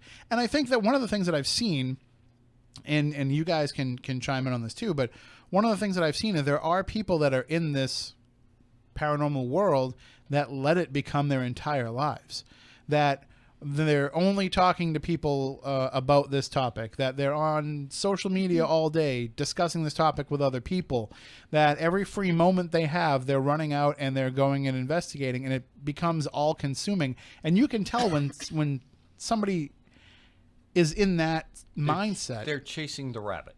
Mm-hmm. But you can see where it completely overtakes everything, and it will affect your life. But if you just compartmentalize it and just find a way to make it be something that you like to do, because it's a hobby. Listen, for almost everybody that does this, it's a hobby. It's not your full-time position. It's not your entire life. It's something that you like to do when you're able to do it, and you shouldn't let it overtake things, just like you wouldn't want to let anything else overtake your life. If you decide that all of a sudden you liked golf so much, you wouldn't want to abandon your family because you're out playing golf at 3 a.m. You know, so you have to kind of find a way to keep this as part of who you are as a complete person, because just being about the paranormal, you're actually going to be hurting yourself as an investigator, because you're not having real world experiences outside of that will help you become a better investigator. So I don't know. I'm just glad that my nightmares of being buried under short order slips at breakfast time are few and far between now. I still have them on occasion. They still happen. But I do like the fact, too, that the last cooking job I have, I've completely wiped out of my mind. Never even think about that place. Except for now. Well, just because I just realized it. But it's always the diner dreams. And everybody's still there in those dreams, in those nightmares. Everybody's still there at the diner itself, too. Yeah, listen. When I'm Weird. buried under those slips, I'm sure in many of those nightmares, you popped into the kitchen and said, "Hey, man, you got my cheeseburger coming yet?" So, you're just as guilty as being part of that. Well, lack of cheeseburgers is a nightmare in itself. That is so. true. As long as they don't have pickles on them. Well, That's your what thing. Tim's Yes. referring to is I came in one day and ordered, 50-something of them? What is wrong with you? Why would you do such a thing? That's horrible. It was for a Boy Scout thing. That's terrible. Oh yeah, I remember that day. Yeah, that was not a good day. So you're still friends with him, huh? Yeah, it was borderline for a little while that That's day. surprising. You were there that day, right, Matt? You came in and did that with us. 50 cheeseburgers. And this isn't it's not like when you go to McDonald's and they have these short Right. little thin patties that they just throw, and it takes a few. These are quarter pound Right. real beef hamburgers that they take a little while to cook. And in this restaurant where we worked, we had 4 or 5 weights that we could actually put on a burger to help it cook. And when you've got 50, you can maybe cover 25 of them with those weights. Right. But it's just it took forever, I'm sure. and I'm sure those little bastards didn't even appreciate it. Oh my I'm just God, kidding. I'm stop totally it. kidding. I'm totally kidding. Oh, You know me. You know I support Scouts 100% right. because I was the first. I was a brownie when I was a kid. Hey, speaking of Scouts. Did you know that? No, I didn't. You didn't know that I was a brownie when I was a No. little kid? No. I was a Girl Scout, the first brownie with nuts. You walked right into that. I screwed the joke up, but it That's still okay. works. It's Right. still funny. It's still funny. I screwed the joke up, but My it still God. works. Speaking of Scouts, though, I heard through a little birdie that there might be a ship that is now open and being allowed to possibly let us investigate. So we have some event people that work here at the station that are working on fostering that relationship How many years I've heard so that we can make it happen. yeah, I happened to hear that, and I was like, "Oh, I got to tell Tim this." what I Yeah, heard. they without it giving away Yeah. too much. Yeah, let's info, not because they're looking for ideas, and they reached out to the station, and the station said, "Well, we have one idea." Yeah. And so we'll see how that all plays out, but it might work, it might not. We'll see what happens. I'm not holding my breath after as all long these as you years make and sure I'm around. all these false starts. We totally are booking it on whatever weekend you're gone, because we know that you want to be there, and this is how we're gonna. Well, it wouldn't be the first This time is you how did it to this is me, how we're gonna so. pay you back for abandoning us for all these I did upcoming weekends. not abandon you. I'm just kidding. I'll call in from the road at least. I'll do a road segment. No, don't do that. Okay, fine. Don't do that. Don't take away from the events that you're at. And, No, I and would being never with do the that, people that but- you have to be with. There's times where we're usually done by 10 o'clock on a Saturday night. So, if not a little earlier. Right. It's just usually the after party that goes on. When you're and doing it wrong, if you're done at 10 o'clock, that's when you're Well, party time. that's the event's That's done when- by 10. The after party Yeah, starts that's around when you're 10. putting thongs on your face and taking Yes. pictures. Stop it. That's totally thong time. how many times have I said to you, can I just go to bed? Yes. Hey, she's up in Scaricon in Springfield. She's got James Duvall in the room, Tony Todd's in the room, Steven Gonzalez was in the room. I can't tell you how many Everybody. people was there. And she's like, her and Sherry from Ghost Hunters are sitting on the same chair talking. And she looks at me and she yawns and she's like, I'm tired. I just want to go to my room. I'm like, are you kidding me? And No. she did. She just wanted to go back to her room. Didn't want to have fun with everybody. I would like to point out that I closed that party down. You did. You so, both did, yes. because I figured I was never going to hear the end of it. Yes, you both So, therefore, I was the last one to walk out. Yep. And I helped you clean up, did. Yes. so I don't want to Because hear God knows that room was bad. it. But the other Scaricon in New York, I went to bed early. Yes, you did. Left me hanging. I had to go to the casino by myself. So wait for her to go to sleep and then go in there and put the thong on her face and take pictures. There you go. That's an idea. We're totally going to get in trouble for this because you can't do that stuff anymore Why can't you? Because I said so. because of the climate of the country right now and all the Me Too stuff and all that. It's not Stephanie. It's not funny anymore. It's Thanks. Stephanie. It's not like it's a perfect stranger or somebody like. It's not funny anymore. Actually, Brian just messaged me. He said he had another question. He wanted to know what would happen if there was a female ghosts only haunting and they wouldn't let any male ghosts haunt. So that's for anybody that listens to WBSM. I was gonna say that's a reference to that. yeah. Well, That's a touchy well done, subject Brian. for Well done. local news. But we are taking your calls 508-996-0500 877-996-1420. I know that we say this every year on our anniversary, but this is the year where we have to do it at some point, even if maybe it's a week where Stephanie's gone because she doesn't want to be associated with us when the debauchery happens and when the law enforcement gets involved. But people have asked for many, many years for a return of the Backyard podcast. Yes. And we had the one, and the one was pretty good, pretty memorable. And then we did it again for Jeff Belanger's 40th birthday, and we haven't gone back to it since. So maybe, and even that one, I'm a little disappointed in us for Belanger's 40th because we really kept to the topic too much. Yeah. We actually were serious. it wasn't true backyard podcast style. Well, we weren't as completely hammered. Had we started, we started that's- recording earlier, That's Yeah. it questionable. would have been because we were just being our goofy selves. But it was, by the time we turned on the microphones, everybody got serious. But the Backyard podcast, for those of you who have never heard it, you can go back and find it. It was from it was our first year, I think. Yeah. It was the first time ever that we weren't going to be able to be on the show, be on the air because of Red Sox baseball.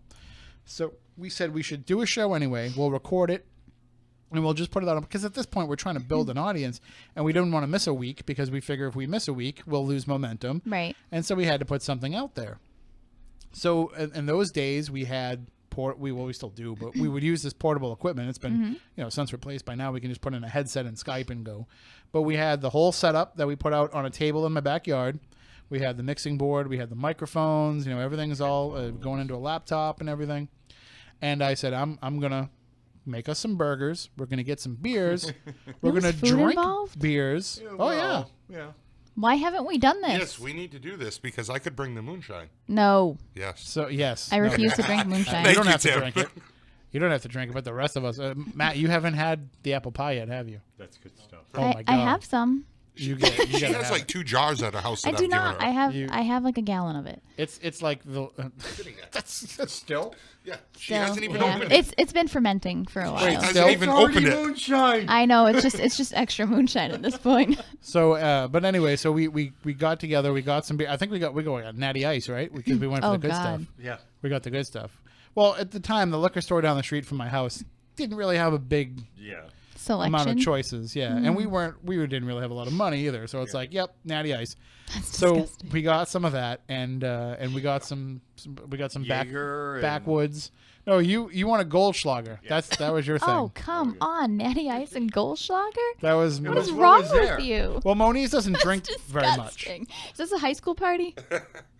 Moniz doesn't drink very much. And if I remember right, at that point you hadn't drank in years. Correct. And we actually had a moment where, like, in the show where things got kind of, serious and somber, and he said that he hadn't drank in years, but that he felt comfortable with us enough to do it.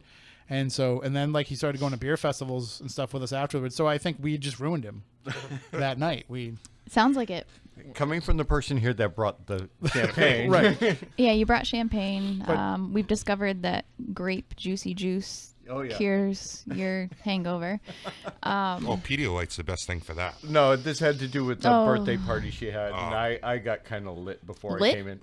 Yeah. Lit? So, but We can see you 3 miles away. we decided to just get some beers and get some burgers and Moniz's Goldschlager, and we got some backwoods because it's not a party until somebody brings some backwoods. Okay. And you know what backwoods are, right? Those like cigars that you can buy. Oh, okay. It's like it looks like your grandfather made them. Okay. And so we got some of those, and so we're all sitting around this table, and there's no video back then, so it's just the audio. So we're like, we can do whatever we want. Still pictures. Yeah, we did take some still pictures, but we didn't have. There was no video evidence of what went on, and so we start the show off, and I'm like, well, you guys talk, and I'm gonna go make some burgers. And I get so much, and I come back and I get into the conversation. I get so much into the conversation, I'm not paying attention to the grill. Grill catches on it. fire. Oh my God. I The think it was, whole grill. Oh, so I'm over there like trying to battle the fire and get it down. And I'm like, you guys, talk amongst yourselves while I go over there. I think Matt had to come over and help me put out the fire. That And is and ridiculous. Moniz is over there at the table doing a play-by-play Play-by-play. of the two of us trying to put out this huge fire on my grill. Which is so typical of Moniz. Like, right. And Tim's trying to bat it Right. out with a towel. and now this is happening. Keep in mind, like Moniz knows science and probably could have just come over there and been like, boop, boop, boop, chemical reaction, fire out. Or, But he's just just a simple watching. fire extinguisher would have done this job. Well, but that would have involved having to go inside the house and getting that and all that. wow. The garden hose, meanwhile, is right there. Well, you never put water on a fire. I know that. So what I'm hearing is that but I should just in be the this- responsible adult at the next one. So this grill, by the way, is like right up against Maybe my we can shed. hire one.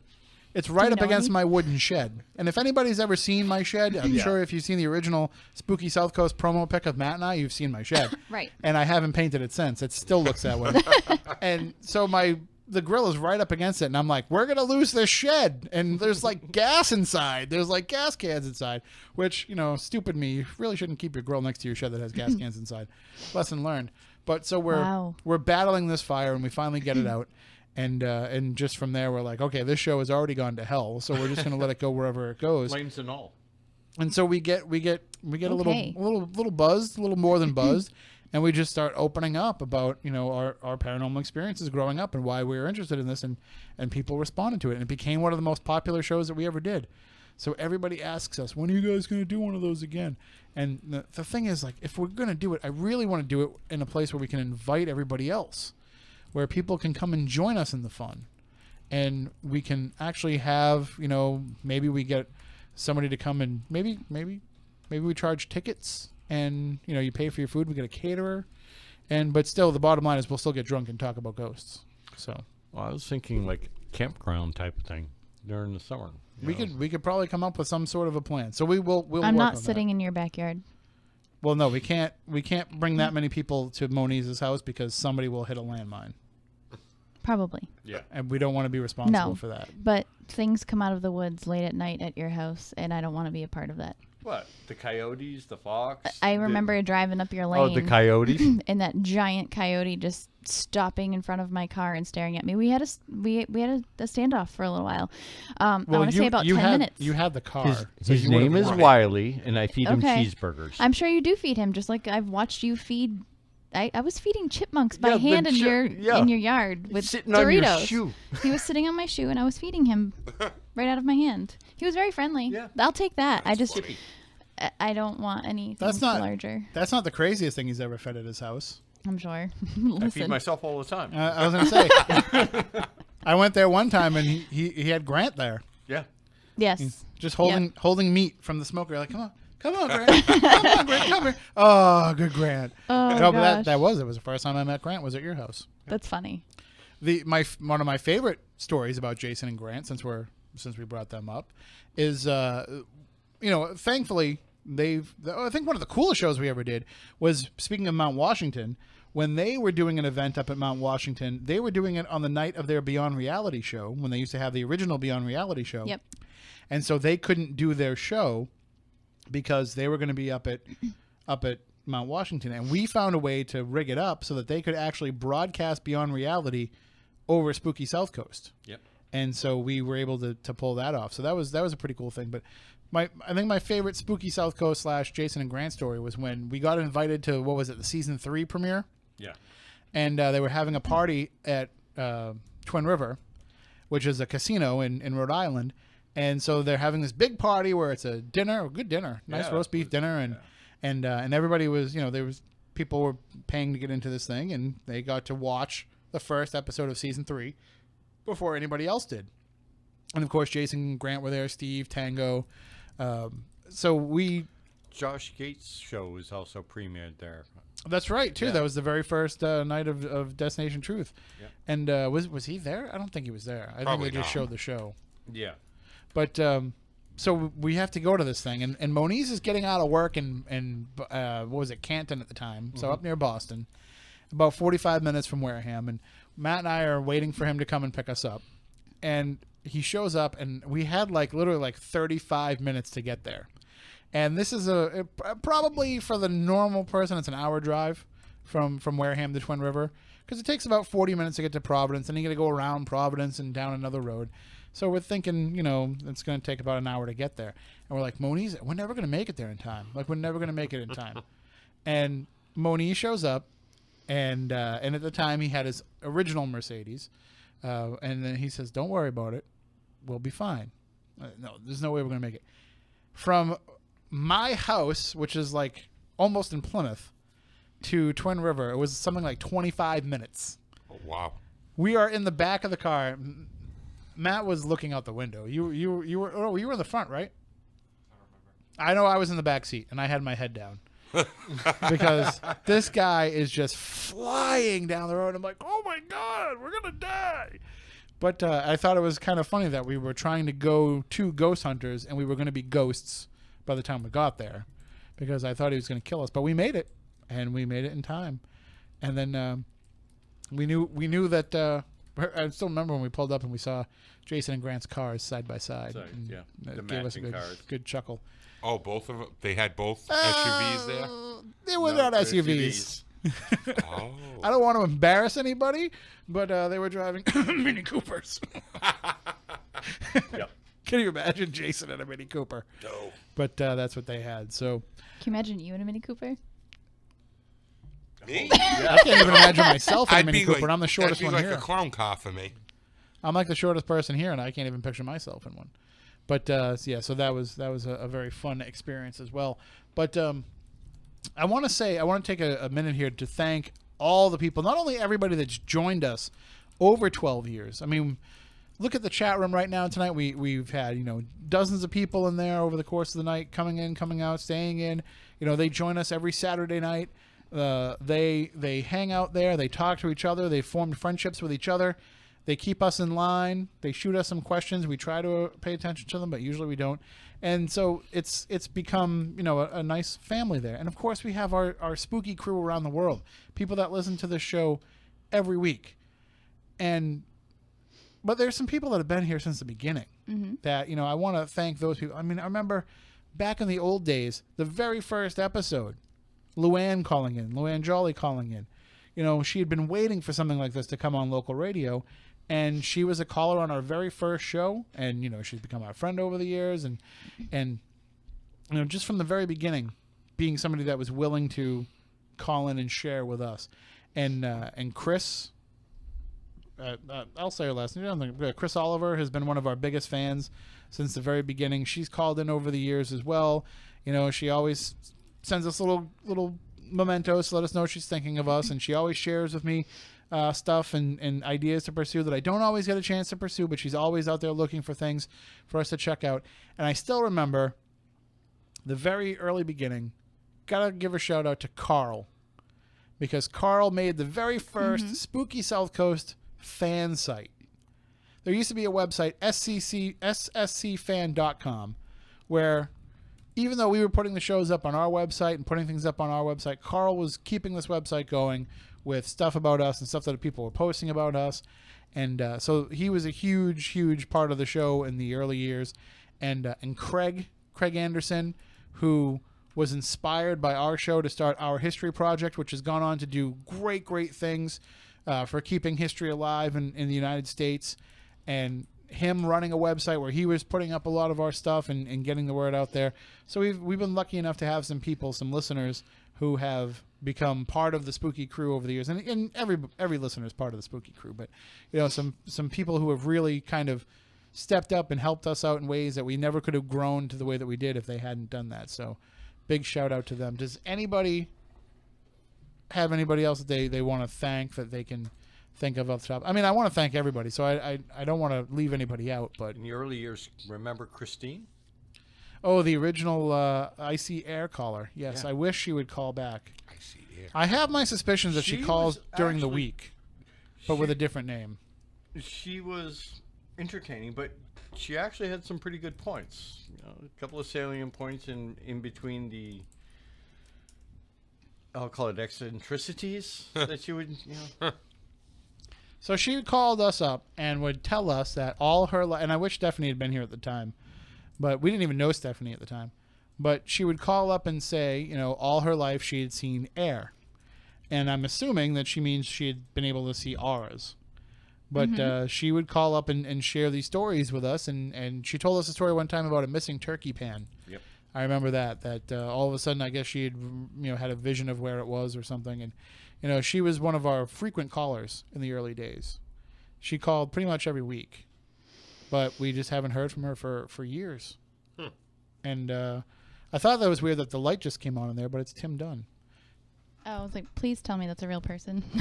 Tim Dunn came in to say happy anniversary to Spooky South Coast. He's probably doing some news stories or something. He's moving quick, so. There you go. Jump on. Say hi, Tim. What's that, 12 years for you guys now? 12 years. So you're what, 14? So you were 2? Well, then I'm going to put you into queue so we can hear you on the queue. So you're how old? I just turned 16. I just got my license. No, for real. How old? No, are you? I'm 20. I'm 24, almost 25. Wow. So we've been on the air for half your life. That's crazy. That's what's crazy about that? That means for half your life we haven't done anything else on a Saturday night. So I can't really say much either. So. Hey, listen, we're just happy that people are still listening to us. So I actually did listen to you guys on the way in. What do you guys got for tonight? What do you guys just kind of this Usually on our anniversary shows we just drink champagne and talk about ourselves. Nice. So it's what we do. So Nice. Well, I just saw you I saw the lights come on. I thought it was a ghost. Oh no, it's just me. It's just a beautiful old me. All right. All right. Well, I'll be listening. All right. Tim, you just hit a huge international audience with this show, just so you know. Hey, gotta start somewhere. All right. Take it easy. And we are, like I said, we are happy to be here every Saturday night. I make jokes saying that we haven't had a life for Saturday night, but some of us didn't have a life before the show anyway. Why are you looking at me? I'm not. I'm looking at you because you're the exception to the rule. Oh. You were the one that had an actual life, and I don't know if I really had an actual life. I was straight out of high school. So. Yeah. Matt was College. like, really, Saturday nights? Like, you're gonna take away the night that's fun to go out and do things? And I was like, hey, it's the only night that they'll let us on. And Moniz, he used to work at bars and do sound for bands and all that stuff. We pulled him away from all that, and now he's pulling himself away from this and going out and doing Bigfoot stuff. But Well, now I may have a chance to come back and be more focused on spooky. I'm going to share this because it's also wintertime and you don't want to be out there looking for Bigfoot when it's 30 degrees. No, actually, it's better because you can find tracks easier in the snow. But That makes sense. I'll make the announcement here for everybody. I'm going to be switching jobs. I've just accepted a position in another company, so now I'll have a little bit more control of my own time. Nice. Awesome. Congrats. Nice. Was it Awesome. so this is a good move for you? You're happy with this move? Yeah, basically, people may know some of the stuff I've done recently, but I am now the director of research and development for armor and weapon systems for a defense contractor. Cool. Oh, this is the thing that keeps saying, put this on and let me shoot you. And I say, Nah. do a little more R&D before you bring it to me to do that. Oh, that's so awesome. Good. Basically, I'm Iron Man. There's nothing wrong with that. There's no. I mean, there can be some downsides to being Iron Man, but Like what? magnets. Yeah, okay, I guess. I've never watched the movie. Rust. Right. I never You can't watched stay the out in movie or rain- read the in rain comic. too So. much. You need to, and you have to use that special paint, because the rest of if you use regular paint, it looks watery. What, Rust-Oleum? You got to use the heavy stuff, like when you paint your grill, which I had to do after the fire. Yeah. So, but no, I mean, Saturday nights for me back in those days used to be, maybe we would go to the mall. That's how long we've been doing the show. There used to be malls back when we started doing the show. Yeah. Because that's what I would do. We would just walk around the mall aimlessly. That's where I used to see you. What, Walking around the Dartmouth Mall. what were you doing at Stop the it. Dartmouth Mall? I was working. Doing what? Cooking. Where? At Ruby Tuesdays. I never went there. No, I did. I used to go. We used to do the potato in the salad bar. Yeah. That used to be our thing at Ruby Tuesday. Right out of college. That's Now where it's I gone. went. Now it's gone. I used to go to Goodbye, Ruby Tuesdays, Tuesday. But I was probably like 5 nobody when got you were that. cooking. Back on it. Thank you for 12 years of being the only one that gets my sense of humor. And it's been way longer than that, poor guy. Just to put it out there, I get your sense of humor. I ignore You just it. ignore it, right? Because that acknowledging it easier. only encourages me. Yep. But I will say this, that when talking about, discussing the people who have helped us over the years and who have kind of chipped in and become kind of associate members of the Spooky Crews, Stephanie, you were one long before you actually came on the radio. You were somebody that we would always be looking for information from and getting advice from, and we were asking you for guest ideas even before you were part of the show. But you definitely have brought a diversity to the show since you came on board, and you've had us talk to people that normally we would say, maybe we don't want to cover that, or maybe we would feel like we'd step in it with that. And one thing that we've done with Stephanie, too, being here, is we have gotten away, like when we have a psychic on or a medium on, it doesn't have to be about just taking calls and giving readings. Right. So I don't think we've actually done a reading show. Have we done a reading show since you've been here as a host? With myself or with other people? You've done one with like your friends, but like have we ever done one where it's been like, let's bring somebody on and just have them do readings? No, I think if it was... Would that be weird for you if we did? Would you be able to like kind of turn things off, or would you keep it on and try and like kind of see what they were doing? we had people on. Like we had Matt Frazier on and he did them. I didn't know him personally. But it wasn't just him doing nothing but readings, was it? Or did he just do a few, or did he do like a whole hour of readings? No, he only did a couple. Right. I mean, Lynn Marie has come on and done like an hour of readings. But when you do that, you're in host mode anyway. Trying. I mean, you see how difficult it is because it's hard for me to turn it off when she's sitting right next to me and I have a connection to her already. When he was on, he didn't do readings though. He said that he would come back and do them, and we didn't pick him up on it. But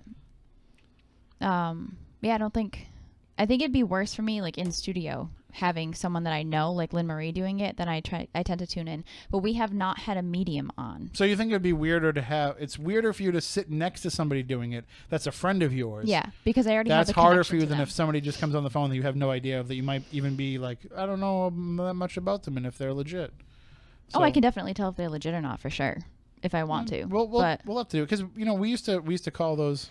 No offense to any of the psychic medium guests that we've had on there, but we used to call those nights off for the rest of us. Right, because it's so busy. We didn't have to talk. Like, we just had to introduce the person and give out the phone number, and then the lines would just light up for people wanting readings. So we would just let that happen, and we would kind of just sit here and be like, and we would keep a note and keep a list and write down the names of the people that called in and see how many people called in. And we would always ask, what's your name and where you're calling from? Because those are the only nights that we ever get any phone calls. And we realize, like, that's how you know that people are listening to the show. All around them. They're not listening to us. I mean, they're not calling us when we're talking about different topics, but they're calling in when they're getting a free reading. And all of a sudden, you're taking 35 phone calls a night, and they tell you that, a phone call, the amount of phone calls you get represents like 1% of your audience. So if we're getting 35 phone calls, we've got 35 listeners. I can't do the math. 35 listeners. It's a little more than that, but at least 35. But you've got, all these people that are listening, so it's a good, barometer for that. But it's also a good night to just say, I don't really feel like talking tonight. Right. So, like, usually if I start to feel like I'm getting sick, and, Moniz is like, I don't know if I'm going to be there, and Stephanie's like, I'm going to be somewhere else. I'm like, let's book a psychic medium tonight, because then I can just give out phone numbers and take the rest of the show off. And I mean, it does get busy, but it's probably not the best show for people to listen to later on podcast. No, like it might bore people to hear other people get readings. That's why we stopped doing it, I think, because it's not fun to listen to if you listen after the fact. But we have not had a medium on since I've been a host. So in 4 years, we haven't. 4 or 5. I think we're coming on 5 years. Well, that's now. all right. You're going to be gone a whole bunch of times, so we'll have to work it out. Be a good night when you're not here to undermine your abilities by bringing in somebody else. They're like, well, we're just going to... But people have asked us that. People have said, how come Stephanie's on every week and you never do readings? Yeah. But when that's not... It's like an either-or thing. Right. It's not the reason I'm here. And I would not want you to have to handle being a co-host and have to turn that on. And I don't want you to come in and just turn that on. I want you to be a co-host if you're here. So I think it's probably been about 8 or 9 years since I've done readings on the show. I gotta laugh. I just saw the best comment in the chat room.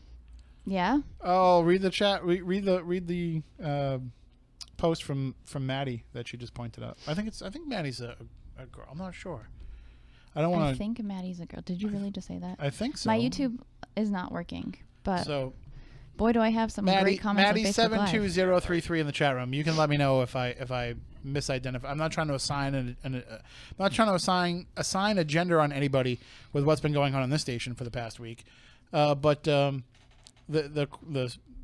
right here it says, "Great job, SSC crew. This is Sonny Cito. I'm happy to come back on soon." Stop it. Because we were talking about that a couple of weeks ago, and we were saying, we wonder if Sonny Cito is even still alive, and it turns out that she is. And so, what was the thing she's into now? The Titanic, right? Yes. Yes. That's her new Yes, the thing. Titanic. Yeah, so she's probably not the reincarnated Roswell alien anymore. No, I think she switched gears. She's probably a reincarnated Rose. Titanic victim. Could you imagine her calling and be like, "Draw me like one of your French girls, Jack"? That was her voice, right? That's pretty close to it. Stop. That's terrible. That was very disrespectful of me to make fun of a guest. Remember what we talked about after? What are we? Oh, right. That's true. We did talk about that. Timothy. Timothy. I'm ashamed of myself. He used my full first name. Right? That's when I know I'm bad. Timothy.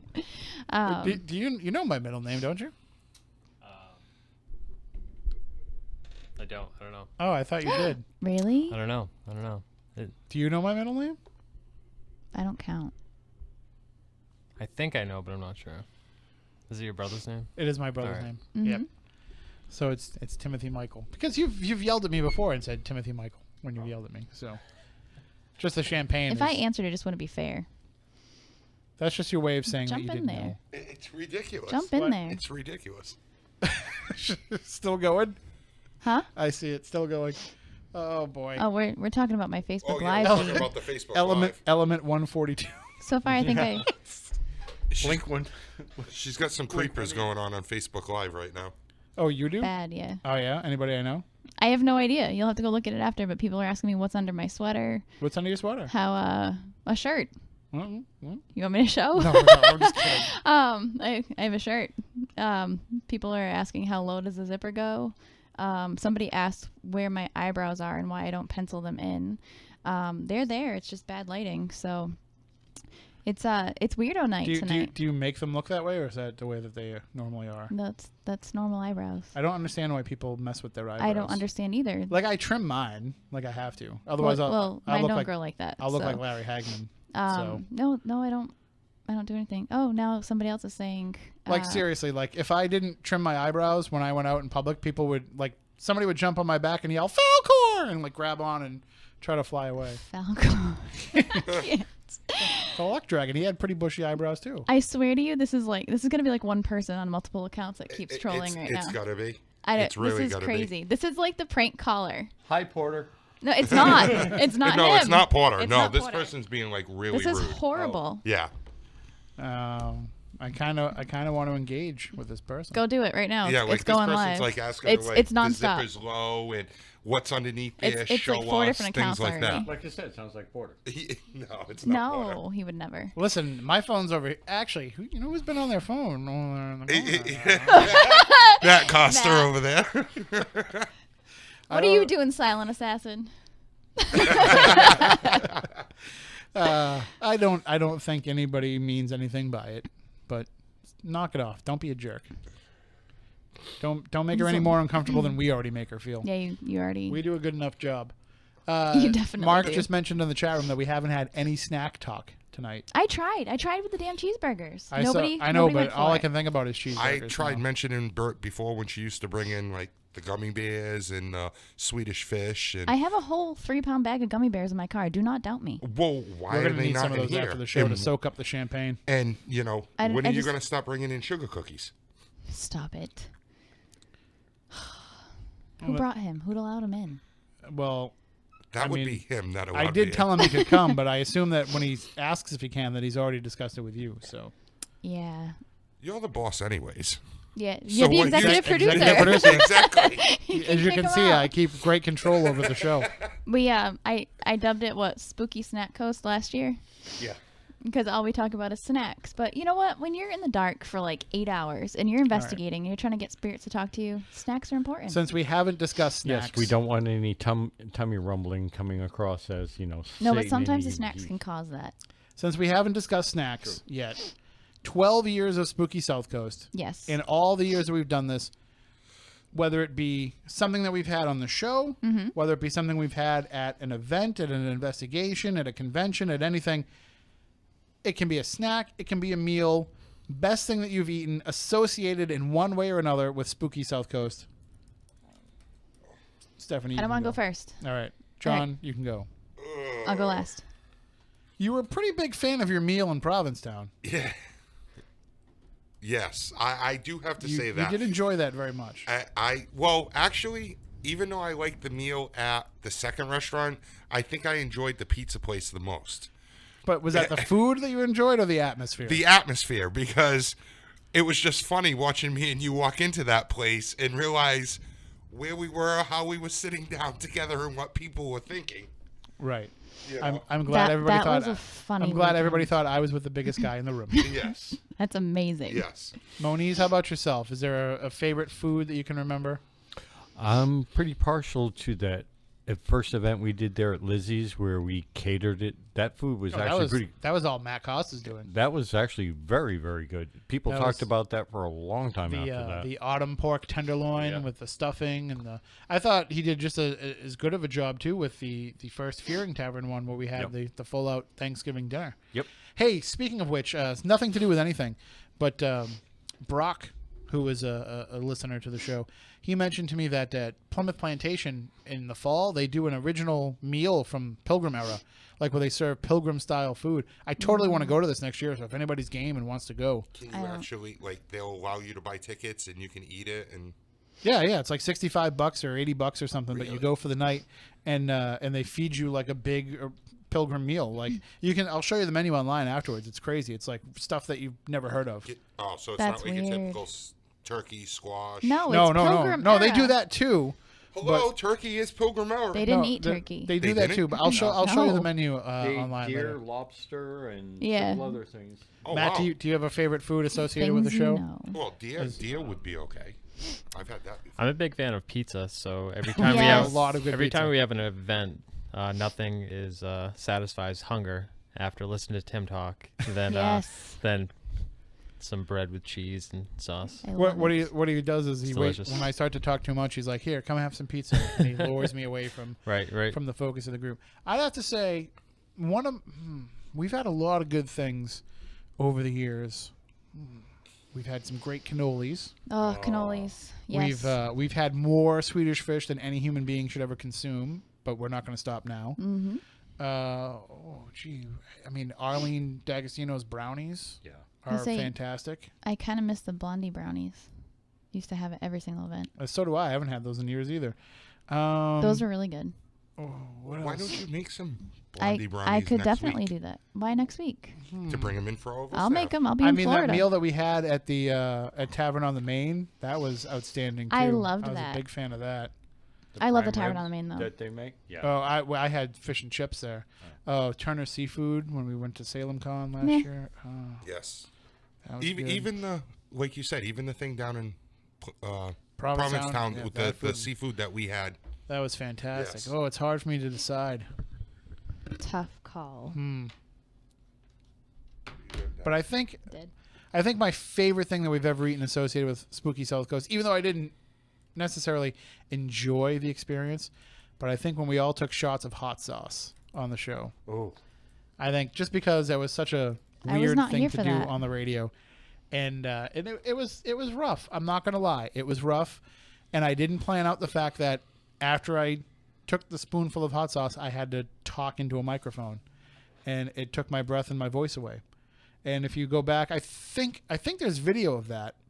But there's definitely a podcast. But if you go back to it, you can kind of see us eating, and we had like Wonder Bread and milk and everything ready here.